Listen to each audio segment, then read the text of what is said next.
हमारी आज की शेरदिल मेहमान जो है, इन्होंने इतनी लंबी और इतनी ऊंची उड़ानें भरी हैं कि ऐसे एक्शंस तो मैंने सिर्फ हॉलीवुड की फिल्मों में देखा है।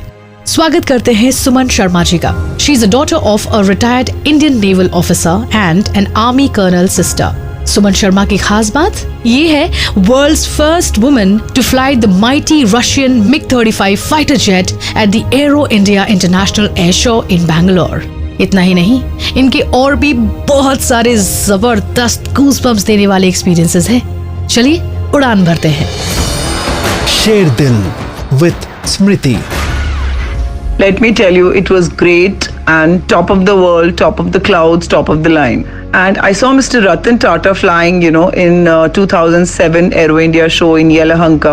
So that's when I actually decided that if I got an opportunity, I too would like to undertake a sortie like this. And I had to wait for 2 years. Before that, I went to the Lockheed Martin facility in the US and I saw their production line. And I had my request pending for an F-16 sortie. That was my first sortie in 2009 Aero India in Yelahanka. 4 days later, it was the MiG-35 sortie, which is a Russian aircraft. And after that, there was no looking back. The same year, I went to Russia for the Marks Air Show and did my third sortie, which is Sukhoi. And in 2017, recently, I went to Spain at a NATO airbase and did my fourth sortie, which was Eurofighter Typhoon. And after that, I have also done a C-2 Greyhound, which was a flyout from a US aircraft carrier, USS Nimitz.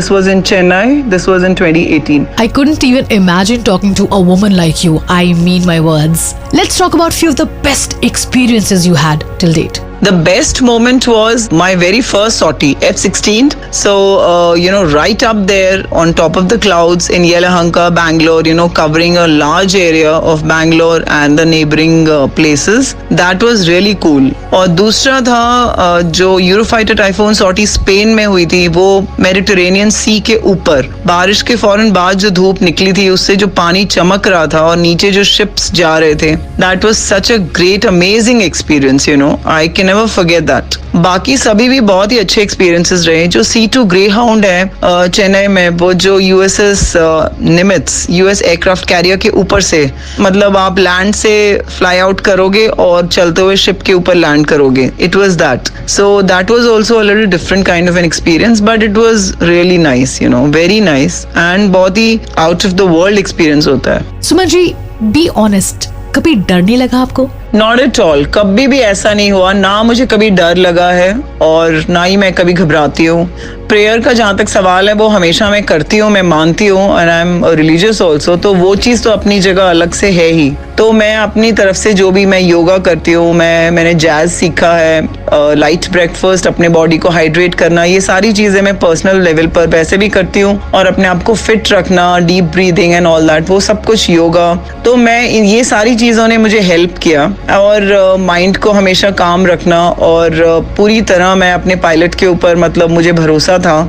इसके अलावा Russia में भी जो मैंने Sukhoi की सॉर्टी ली, in fact वो last day of the show था, marks air show खत्म हो रहा था और बारिश थी, और हमसे पहले ही एक बाईप्लेन था जो कि रनवे पे आके हल्का सा क्रैश हुआ था। तो ये सारे हालात जो बन रहे थे उस दिन, अगस्त 2009 की बात है, तो मैं थोड़ा सा अंदर से I was a little sceptical कि मैं शायद वापस चली जाऊंगी फ्लाइट के बगैर। So I was just praying कि फ्लाइट होनी चाहिए, that's it. We did a very short sortie, it was just 21 minutes, but it was a great experience. तो ऐसा कोई डर कभी मुझे लगा नहीं, even when I was handling the controls and I was given the controls mid air, high up, at a 28,000 altitude, I was never scared. Wow, तो इस सो कॉल्ड मर्दों के समाज में, Suman ji, did you ever feel कि आपको नीचा दिखाया जा रहा है और समथिंग लाइक दैट?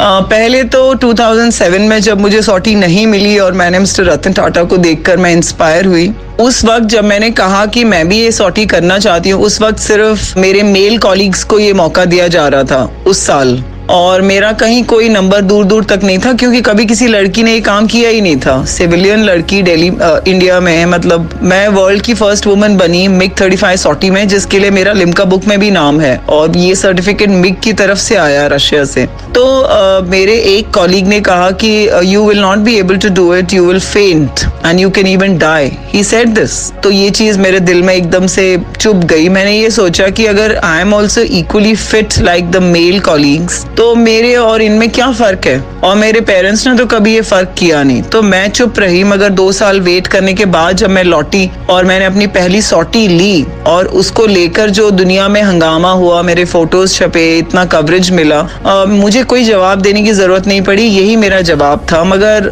कमेंट्स मेरे मेल कॉलीग्स की तरफ से उस वक्त भी आए थे, और बहुत सारे मेरे कॉलीग्स हैं जिन्होंने यूरोफाइटर टाइफून और सुखोई की सॉटी नहीं की है। उनको इस बात को लेकर भी वो लोग वक्त वक्त पे कमेंट्स करते रहते हैं, तंज कसते रहते हैं, लेकिन मुझे जवाब देने की जरूरत नहीं पड़ती है, क्योंकि मेरा काम ही मेरा जवाब है। दूसरा था कि F-16 की सॉटी मेरे साथ मेरे एक मेल कॉलीग कर रहे थे। ये मेरे सुनने में आया है, जो कि मैंने बाद में सुना।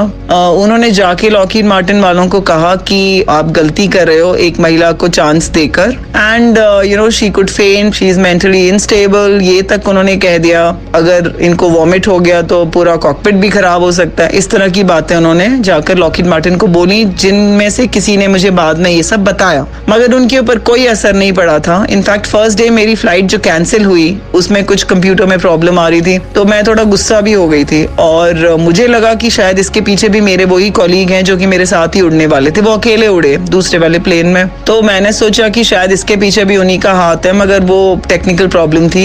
एंड आई रियलाइज लेटर, तो उन्होंने उस चीज को भी लेकर कहा कि देखो ये इतनी जल्दी गुस्सा हो जाती है, यू नो इसका दिमाग बड़ा गर्म है and stuff like that. But ना ही उन पे असर पड़ा, ना ही मुझ पे। और डेस्टिनी भी एक चीज होती है जिसको मैं मानने लगी हूँ, मानती भी हूँ। तो मेरा कवरेज रशियन न्यूज़पेपर्स में आया, रशियन लैंग्वेज में। My actions they are my reply. लेकिन things are changing. Fighter pilots have come into the Indian air force. लड़कियों को चांस दिया जा रहा है, अब तो वो एनडीए में भी आ गई हैं, और इन सब चीजों की मुझे पर्सनल इतनी खुशी मिलती है। तो ये एक बहुत ही अच्छा कदम है। धीरे धीरे करके सोसाइटी और माइंडसेट चेंज होता है, इसमें वक्त लगेगा, लेकिन औरतों को निराश नहीं होना चाहिए और अपने एक्शन के जरिए से उन्हें जवाब देना चाहिए, बजाय इसके कि हम तू मैं का जवाब ऐसे जबान से दें। Actions speak louder than words. Sumanji, what next for you? Next, I want to do a Tejas sortie, you know. Tejas is a homegrown aircraft. It's made in India. It's an Indian fighter. So I really want to do this, you know. And already, things are in progress. I want to do some para jumps also, you know. And some more mountaineering maybe. And whatever fighters are left in the MMRCA contest, जैसे कि Gripen है या Rafale, I would like to do them. But more than everything else, you know, they are all 4th generation. I would love to be in a 5th generation, you know, a 5th generation stealth fighter. And space also, definitely, you know. I would like to go up in space. That is also there in my mind. Sumanji, what message would you like to give to everyone जो हमको सुन रहे हैं on the Sher Dil podcast? All I can tell everybody is that firstly, dedication is very important, you know, and being passionate, and be very truthful and honest in your efforts, and blessings of your parents. Keep yourself fit, and surely it'll happen. मन में है विश्वास तो definitely एक दिन आप space में भी होंगी। सुमन शर्मा जी, आप भी अपनी ड्रीम्स की उड़ान को आसमान की ऊंचाइयों तक उड़ने दें और सुनते रहें शेर दिल। फिर मुलाकात होगी अगले एपिसोड में।